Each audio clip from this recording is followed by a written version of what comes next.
Hi everyone, in this video we will talk about the history and lineage of Sangrok Taekwondo. So hang in there.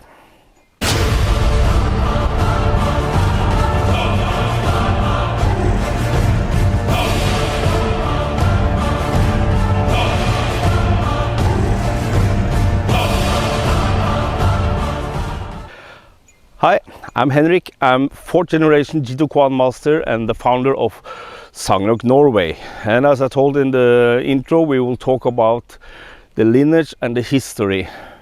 For me, the history and the lineage of what I'm doing is very important because it gives me a clue on how everything started. And there was this great Greek author called Homer that wrote something called the Odyssey, and in the Odyssey he has a saying that I'm using a lot in my videos, and it goes like this: if I have seen further, it is by standing on shoulders of giants.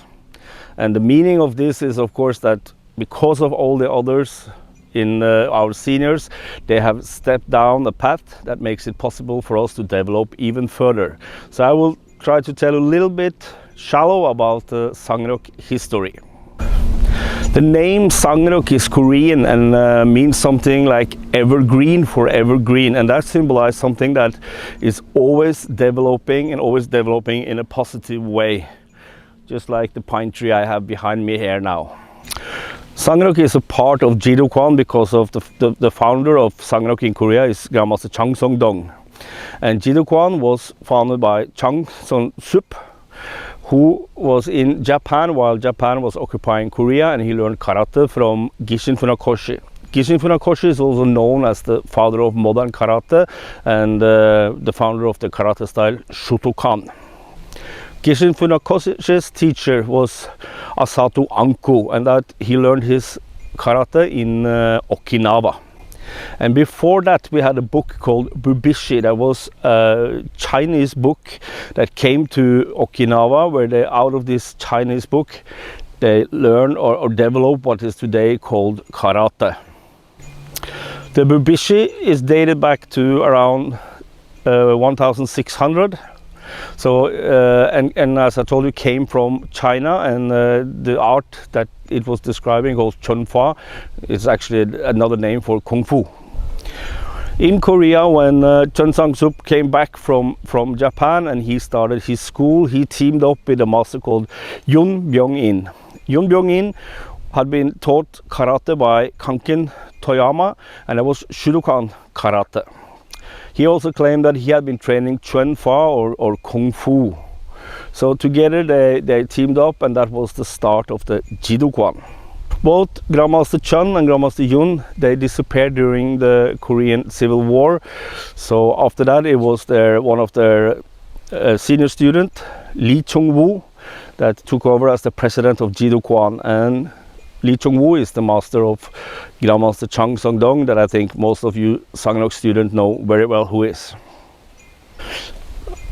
I will claim that Taekwondo has a straight lineage to the karate from Japan and Okinawa, but also in later days there have been more of the culture aspect from Korea has been taken in.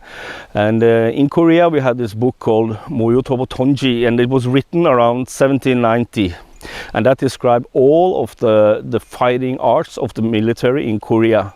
So Korea also had their books and their fighting style, but modern Taekwondo, like we know it today, is actually direct lineage to the karate. So which country can claim that they have their own fighting style? Taekwondo is of course Korean, because a lot of the culture aspect around Taekwondo these days is Korean. But then you can trace the history back to Japan and karate.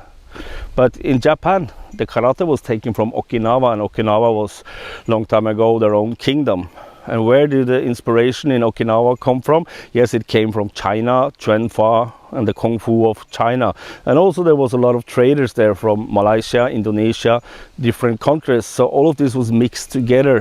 Okinawa was a great melting pot for the start of martial art, the cradle of martial art. So I think it is very difficult to say that this country can claim that style and this country can claim that style, because it has been moving around, and it is together with trade, together with culture, these things has been mixed together and developed even further.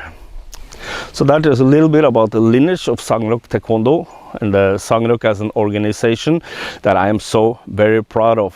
So I hope this gave you some idea, and hopefully it gives also inspiration to read more and dig into the history, because if you want to develop something and go further, you always have to look back and see where it all started. Thank you for watching. Please leave a comment in the comment field, and don't forget to subscribe to my channel. See you in the next video. Bye.